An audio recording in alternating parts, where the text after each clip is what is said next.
আসর বসত চৌরঙ্গিতে আমার স্বামীর চেম্বারে। তিনি ছিলেন সেক্রেটারি। এত ভালো গানের আসর সে সময় খুব বেশি ছিল না, ছোট অথচ নিখুঁত। কিন্তু 10টার পর থেকে আমার জেগে থাকা মুশকিল হতো। আর আমার স্বামীর কিনা 3 থেকে 5 মিনিট ব্যাপী রবীন্দ্রসঙ্গীত শুনলে ঘুম আসতো। তবে পরে সুচিত্রা মিত্র, পঙ্কজ মল্লিক ইত্যাদির গান শুনে মুগ্ধ হতেও দেখেছি। মানুষটি সম্বন্ধে কিছু বলা দরকার। দেখতে ভালো, প্রায় 6 ফুটের মাথায়। এককালে সাঁতরে গঙ্গা এপার ওপার করতেন। তখনও লেক ক্লাবে নৌকো চালান। এন্তার পড়াশোনা। আমেরিকায় গিয়ে দাঁতের ডাক্তারি পড়ার আগে প্রাচীন ইতিহাসের কৃতী ছাত্র ছিলেন। প্রথম বিভাগে বিএ অনার্স পাশ করে এমএর শেষ বছরে পড়তে পড়তে ইতিহাস ছেড়ে আমেরিকায় গিয়ে 4 বছরে হার্ভার্ড বিশ্ববিদ্যালয় থেকে কৃতিত্বের সঙ্গে পাশ করে বস্টনের ফরসাইট ডেন্টাল হাসপাতালে 3 বছর চাকরি করার পর দেশে ফিরে এলেন 1927 সালে। এসে চৌরঙ্গিতে ফ্ল্যাট ভাড়া করে প্র্যাকটিস শুরু করলেন এবং 5 বছরের মধ্যে ডাক্তারি মহলে নাম করে ফেললেন। হেনকালে আমার সঙ্গে পরিচয়। বাপ ছিলেন পোস্টাল ইন্সপেক্টর, বেশি টাকাকড়ির বালাই ছিল না। তবু সমবয়সী ভাগ্নে দিলীপ কুমার রায়ের প্ররোচনায় এবং জ্যাঠতুতো দাদা জিতেন্দ্রনাথের সাহায্যে কপর্দকশূন্য অজ্ঞাত কুলশীলের পক্ষে আমেরিকা যাওয়ার মতো সাহসিক কাজটি করে ফেলেছিলেন। সেখানকার জীবনযাত্রা সম্বন্ধে তাঁর কাছে অনেক আশ্চর্য আর মজার গল্প শুনেছি। কখনো হোটেলে, রেস্তোরাঁয়, ডেয়ারিতে, এমনকি মেয়েদের হোস্টেলে চাকরি করে ওই স্বনামধন্য কলেজের খরচা চালিয়েছিলেন। যেমন আরও অনেক ওই দেশি আর কিছু বিদেশি ছাত্রছাত্রীরাও চালাতো। বড় ভালো ব্যবহার পেয়েছিলেন। ওই দেশে মন বসে গিয়েছিল। ভেবেছিলেন নাগরিকত্ব নিয়ে ওইখানেই বিয়ে থা করে থেকে যাবেন।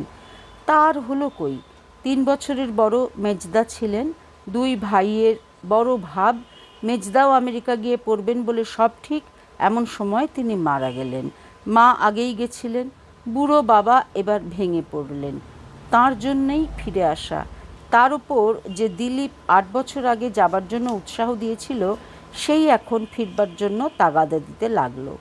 সব ছেড়ে ছুড়ে চলে এলেন। মানুষটার মধ্যে এই ছেড়ে দেবার গুণটি দেখে অবাক হতাম। ফিরে এলেন মনের ওপর 8 বছরের আমেরিকাবাসের ছাপ নিয়ে। দেখলাম শুধু ওর নিজের আত্মীয় স্বজনদের থেকে নয়, আমার চেনা জানা সবার থেকেও আলাদা রকম চিন্তা করেন। এত বছর পরেও গভীরভাবে বাঙালি, কিন্তু কোনো রকম গোঁড়ামি নেই, না দিশি না মার্কিন। আমার মনে হয় মানুষের মন শৈশবে যে রূপ পায় সেটি কাটিয়ে ওঠা খুব শক্ত। আমার ছোটবেলা কেটেছিল বন, পাহাড়, নদী, ঝর্ণার মধ্যিখানে। লেখাপড়া শুরু হয়েছিল মেমদের হাতে। সেই নির্মল প্রবল আদর্শ আমার মনের মধ্যে গাঁথা হয়ে আছে। সব ছোটদের শৈশব কাটা উচিত শহরের বাইরে, প্রকৃতির কাছাকাছি, তা সে যেখানেই হোক। ওর ছোটবেলা কেটেছিল নদী জেলার গোড়াই নদীর ধারে, কুষ্টিয়ার কাছে চাপড়া গ্রামে। সেখানে 400 বছর আগে ওদের এক পূর্বপুরুষ নাকি স্বপ্নে আদেশ পেয়ে কাশী কি প্রয়াগ থেকে কোষ্ঠী পাথরের অপূর্ব সুন্দর জনার্দন মূর্তি নিয়ে এসে প্রতিষ্ঠা করেছিলেন। ওখানকার জমি জমা সব দেবোত্তর ছিল। পালা করে দেব সেবা হতো। সে মূর্তি কলকাতায় এক শরিকের বাড়িতে দেখে এসেছি। সেই বুড়ো ঠাকুরদা তাকে কাপড় দিয়ে বুকে বেঁধে পায়ে হেঁটে সেই দীর্ঘ পথ পার হয়েছিলেন। ফলমূল খেয়ে রাতে প্রায় না ঘুমিয়ে, মূর্তি যদি মাটি পায় তাহলে সেইখানেই প্রতিষ্ঠা হয়ে যাবে, এই ভয়ে দেবতা প্রতিষ্ঠা হয়েছিল। এসব গল্প আমার ননদ যাদের মুখে শুনেছিলাম। সবাই বৈষ্ণব। পুজোতে চাল কুমড়ো বলি পর্যন্ত হতো না, সন্দেশ আর ফলমূল নিবেদন করা হতো।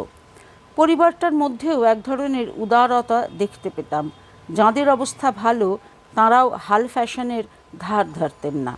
আমার জ্যাঠশ্বশুর মেয়েদের কাউকে কাউকে কলেজে পড়িয়েছিলেন। বাকি সব মেয়েরা সামান্য লেখাপড়া জানতেন। পুরুষ মেয়ে সবার লম্বা চওড়া গড়ন, জোরালো গলা, মতামত প্রকাশ করতে আপত্তি নেই, আবার স্নেহশীলও বটে। আমি তাঁদের কাছে যেমন আদর পেয়েছিলাম, তেমনি অজস্র পারিবারিক গল্পও শুনেছিলাম। সে যাই হোক, ওই চাপড়া গ্রামে মাটির ঘরে আমার স্বামীর শৈশব কেটেছিল।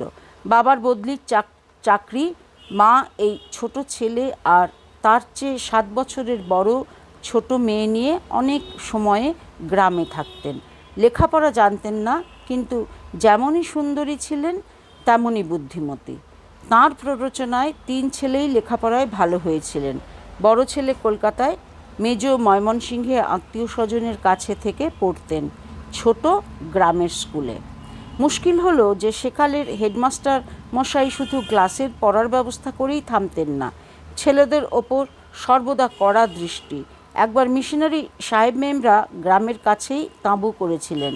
তাঁরা যেমন গ্রামের পুজোও দেখে যেতেন, তেমনি ছোট ছেলে মেয়েদের হাতে যিশুর আর তাঁর সন্তদের সুন্দর সুন্দর ছবিও দিতেন।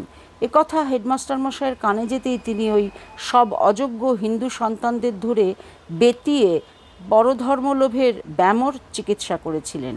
আরেকবার ছোট ছেলেদের সঙ্গে আমার স্বামীও স্কুলে যাচ্ছেন, বয়স 6। এমন সময় ভোলা গয়লা বাঁকে করে দই নিয়ে কোনো ব্যাপার বাড়িতে যোগান দিতে যাচ্ছে। বন্ধুরা বলল, আঙুল ডুবিয়ে একটু চেখে দেখ কি ভালো দই, তুই বামুনের ছেলে, তুই খেলে দোষ হয় না। যেমন বলা তেমনই কাজ। সঙ্গে সঙ্গে ছেলে আঙুল ডুবিয়ে দই তুলে মুখে পুরে দিল। দইওয়ালাও তাকে ধরে নিয়ে গেল হেডমাস্টার মশাইয়ের কাছে। হেডমাস্টার মশাইও তাঁর জানা সেই একই ওষুধ দিয়ে এ ব্যামও ছাড়ালেন। ছেলে বড় দুরন্ত। শেষ পর্যন্ত জমির বলে এক মুসলমান রক্ষী রাখা হলো। সে সারাদিন ছেলে আগলায়। এই জমিরদা এমন এক চরিত্র যে তাকে ভোলা যায় না। এদিকে একা হাতে সংসারটাকে মাথায় করে রাখত, ওদিকে বিস্ময়কর ওঝাগিরি জানত। কাউকে ভূতে পেলে কি সাপে কাটলে ওর ডাক পড়ত। ও নাকি প্রায় মরাকেও সারিয়ে তুলত।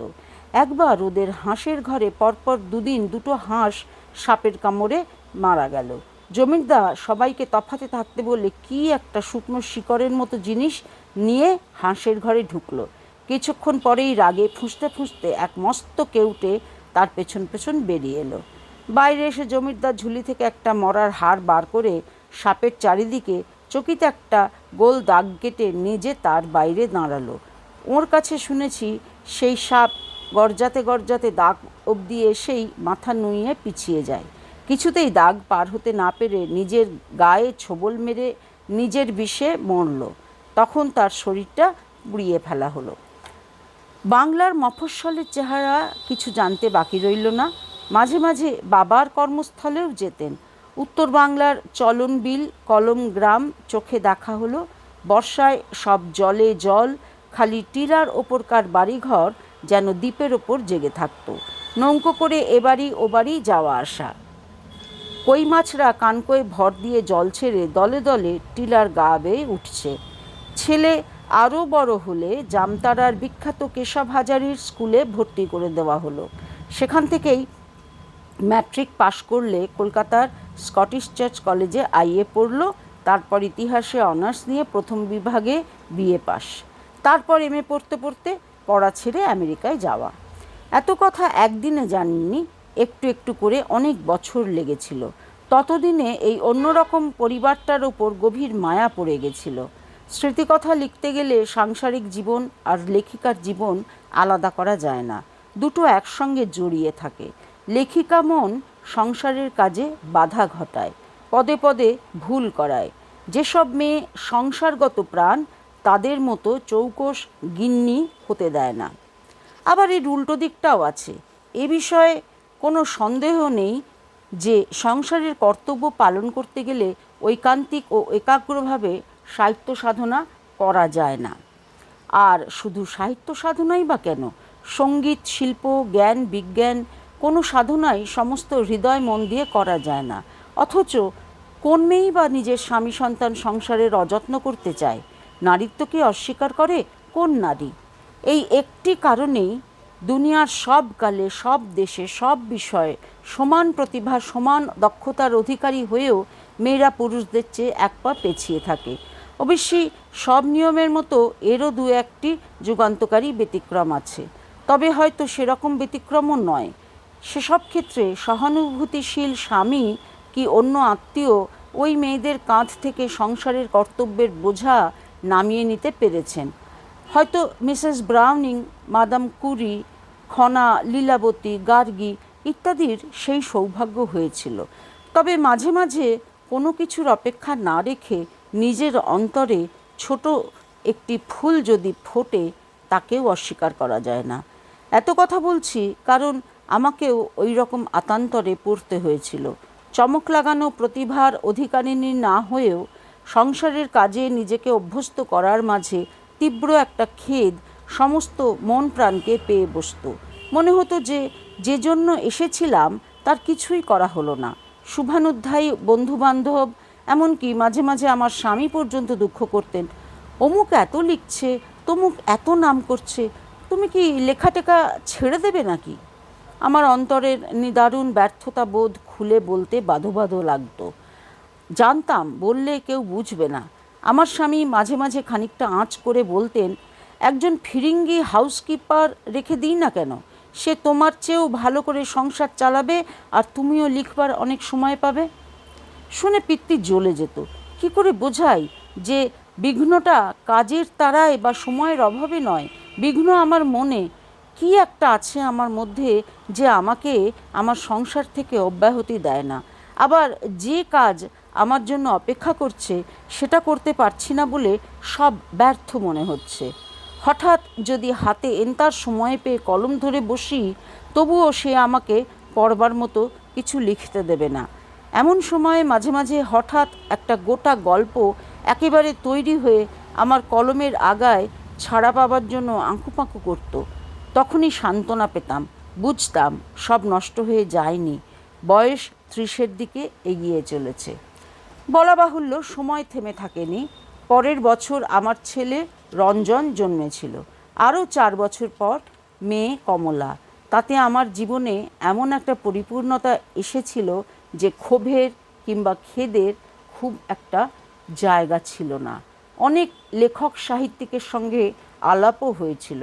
জীবনের ক্ষেত্রটাও বেড়েছিল।